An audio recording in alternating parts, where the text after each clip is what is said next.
ദേവയാനിയാണെങ്കില് നയനയെ സ്വന്തം മോളെ പോലെ തന്നെ സ്നേഹിക്കണമെന്ന് മനസ്സിലുണ്ടെങ്കിലും പുറമേ കാണിക്കാതെ അത് ഉള്ളിൽ ഒതുക്കിയാണ് നയനയോട് പെരുമാറുന്നത്. അനാമിക സങ്കടത്തോടു കൂടി ഇരിക്കുന്ന സമയത്ത് ജലജ അങ്ങോട്ട് വരുന്നുണ്ട്.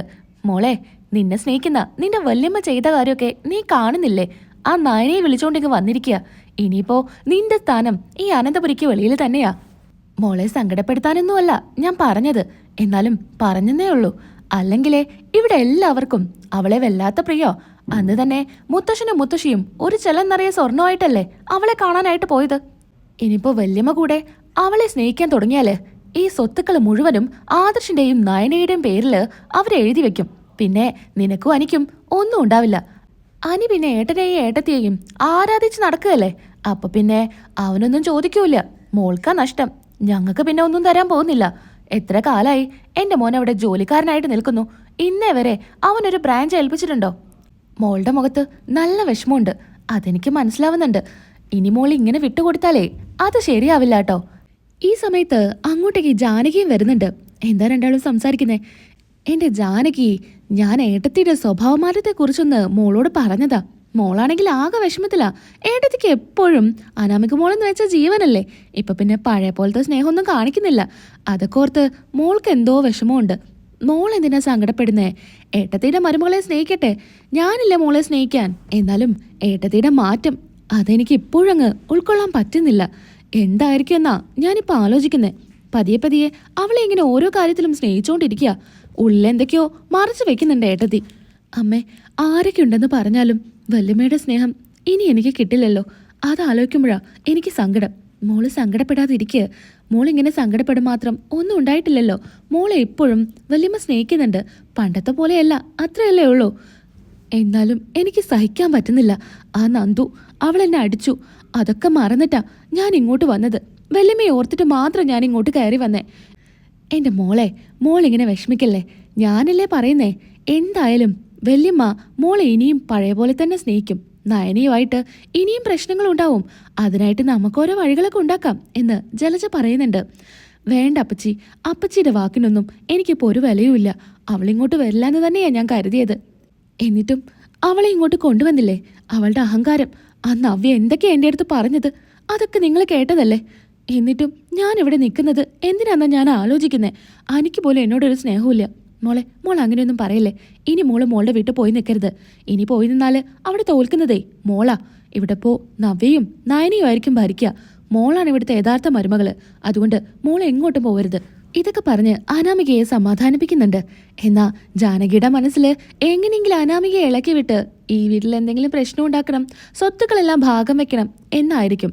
അനാമികയെ ഇളക്കി വിട്ടാല് അതെന്തായാലും വർക്കൗട്ട് ആവുമെന്ന് ജലജയ്ക്ക് മനസ്സിലായാണ് ഇങ്ങനെ ചെയ്യുന്നത്. അങ്ങനെ അടുക്കളയിലോട്ട് നയനയെ കാണുന്നില്ല. നയനയുടെ അടുത്ത് ജലജയും അനാമികയും ജാനകിയും പോയി പറയുന്നുണ്ട്. എന്താടി, നീ ഇവിടെ സൂഹിക്കാനായിട്ട് വന്നതാണോ? ഇത്രയും നാളെ നീ നിന്റെ വീട്ടില് ഒരു ജോലിയും ചെയ്യാതെ റെസ്റ്റ് എടുക്കുമായിരുന്നില്ലേ? കൊഴുപ്പ് കയറിയിട്ടുണ്ടായിരിക്കും. നീ വേഗം അടുക്കളയിലോട്ട് നടക്ക്. ഇന്ന് എന്തൊക്കെയാ ഉണ്ടാക്കണ്ടേന്നേ ഞങ്ങൾ പറഞ്ഞു തരാം. അതെല്ലാം ഉണ്ടാക്കണം എന്ന് ജാനകിയും ജലജയൊക്കെ പറയണം. നിന്നോടാ പറഞ്ഞത്. നീ പോയിട്ടേ അടുക്കളയില് ഞങ്ങൾ പറയുന്ന ഭക്ഷണം ഉണ്ടാക്ക്. അങ്ങനെ നയന ഒന്നും മിണ്ടാതെ അടുക്കളയിലോട്ട് പോവാണ്. കൂടെ ഇവര് 3 പേരും പോകുന്നുണ്ട്. എന്താടി, നിനക്കിപ്പോ ഞങ്ങൾ പറയുന്നതിന് മറുപടി തരാനൊന്നും പറ്റില്ലേ? അഹങ്കാരം കയറിയോ? എന്തെങ്കിലും മറുപടി പറഞ്ഞാ അതും പ്രശ്നമാവും. അതുകൊണ്ടാണ് ഞാൻ മിണ്ടാ നിൽക്കുന്നേ. നിങ്ങൾക്കൊക്കെ എന്താ വേണ്ടത് ഞാൻ ഉണ്ടാക്കി തരാം. എനിക്കൊരു കുഴപ്പമില്ല. ഇന്നേ അനാമിക മോൾക്ക് ഇഷ്ടപ്പെട്ട ബിരിയാണി ഉണ്ടാക്കണം. പിന്നെ മീൻകറിയും വെച്ചോ. അത് അച്ഛന് വലിയ ഇഷ്ടാ. അങ്ങനെ എല്ലാവർക്കും ഇഷ്ടപ്പെട്ട കാര്യങ്ങളെല്ലാം പറയുന്നുണ്ട്. ഇതെല്ലാം ഒരുമിച്ച് ഉണ്ടാക്കണോ? പിന്നെ ഒരുമിച്ചുണ്ടാക്കാതെ ചുമ്മാ ഇരുന്ന് മടി പിടിച്ചു അല്ലാതെ എന്തു പറയാനാ? അതുകൊണ്ടല്ലേ ഇവള് ജോലിയൊന്നും ചെയ്യാത്തെ എന്ന് അനാമിക പറയുന്നുണ്ട്. ദേ അനാമികെ, നിന്നെപ്പോലെ തന്നെയാ ഞാനും.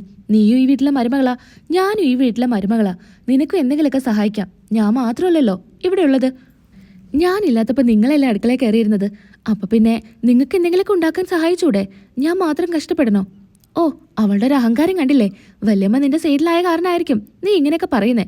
അതെ, ഏട്ടത്തി ഇവളെ വിളിച്ചോണ്ട് വന്നപ്പോ ഇവൾക്ക് അഹങ്കാരം കൂടി. അതാ ഇവളെ ഈ കാട്ടിക്കൂട്ടുന്നേ. എനിക്കതിലൊന്നും ഒരു അഹങ്കാരമില്ല. ഞാൻ എങ്ങനെയാണോ പണ്ടിവിടെ ഉണ്ടായിരുന്നേ അതുപോലെ തന്നെയാ. എന്നെ അമ്മ വിളിക്കാൻ വന്നെന്ന് കരുതിയിട്ട് ഞാനൊരു പടി മുകളിൽ കയറിയിരിക്കുന്നൊന്നുമില്ല. അപ്പം ഞങ്ങൾ പറഞ്ഞ പണി ചെയ്യേ. എന്നും പറഞ്ഞിട്ട് 3 പേരും കൂടെ ഡൈനിങ് ടേബിളിൽ വന്ന് ഇരിക്കുകയാണ്. ഈ സമയത്ത് ജലജ പറയുന്നുണ്ട്, കഷ്ടപ്പെട്ട് നടു ഒടിഞ്ഞു. ഇവള് വന്നപ്പോ എനിക്കൊരു സമാധാനായി. ഇനിയിപ്പോ എല്ലാ ജോലിയും ഇവള് തന്നെ ചെയ്തോളും. വായിക്ക് രുചിയായിട്ട് എന്തെങ്കിലും കഴിക്കുകയും ചെയ്യാം. ഇവളെ കൊണ്ട് ആകെ ഒരു ഉപകാരമുള്ളത് ഇത് മാത്ര. നമുക്ക് ജോലിയൊന്നും ചെയ്യണ്ട, സമയാസമയത്ത് ഡൈനിങ് ടേബിളിൽ വന്ന് ഇരുന്നാ മതി എന്നൊക്കെ എല്ലാവരും കൂടെ പറയാണ്. ഇതൊക്കെ കേട്ട് ആകെ കൂടെ സങ്കടത്തിലായിരിക്കും നയന നിൽക്കുന്നത്. ഈ സമയത്താണെങ്കിൽ ദേവയാനി അങ്ങോട്ട് വരുന്നുണ്ട്. ദേവയാനി നയന അടുക്കളയിൽ ജോലി ചെയ്യുന്നതും അനാമികയും ജാനകിയും ജലജയൊക്കെ ഡൈനിങ് ടേബിളിൽ ഇരുന്ന് സംസാരിക്കുന്നൊക്കെ കാണുവാണ്. ആകെ കൂടെ ദേഷ്യത്തിലായിരിക്കും ദേവയാനി. എന്നാ ഇതൊന്നും പ്രകടിപ്പിക്കാൻ പറ്റില്ലല്ലോ. എല്ലാവരും കൂടി ഇരുന്ന് അവളെ കൊണ്ട് പണിയെടുപ്പിക്കുക അല്ലേ എന്നും പറഞ്ഞ് ദേവയാനി അങ്ങ് ചെല്ലുവാണ്. വന്ന് കയറിയപ്പോഴേ അടുക്കള അങ്ങ് ഏറ്റെടുത്തോ.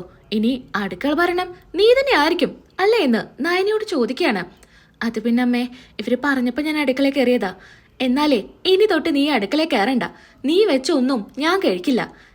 നീ പാലില് വിഷം കലർത്തിയിട്ടാ എനിക്ക് ഈ അവസ്ഥ ഉണ്ടായെന്നല്ലേ എല്ലാവരും പറയുന്നേ. അതുപോലെ തന്നെ ഞാനും വിശ്വസിക്കുന്നുണ്ട്. അതുകൊണ്ട് നീ ഇനി എനിക്കായിട്ട് ഒന്നും ഉണ്ടാക്കണ്ട. നീങ്ങ് പോരെ.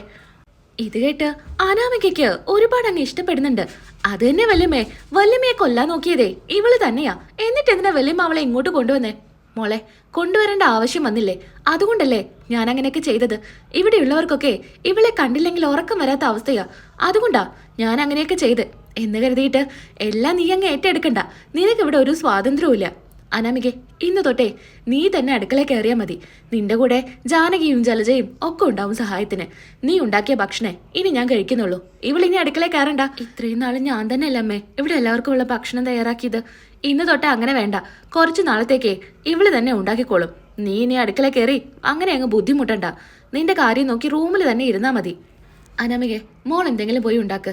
വല്യമ്മേ, എനിക്കൊന്നും ഉണ്ടാക്കാൻ അറിയില്ല കേട്ടോ. മോളെ സഹായിക്കാനായിട്ടിതാ മോളുടെ അമ്മായിമ്മയും ജലജയും ഒക്കെ ഇല്ലേ. പിന്നെന്തിനാ പേടിക്കുന്നേ?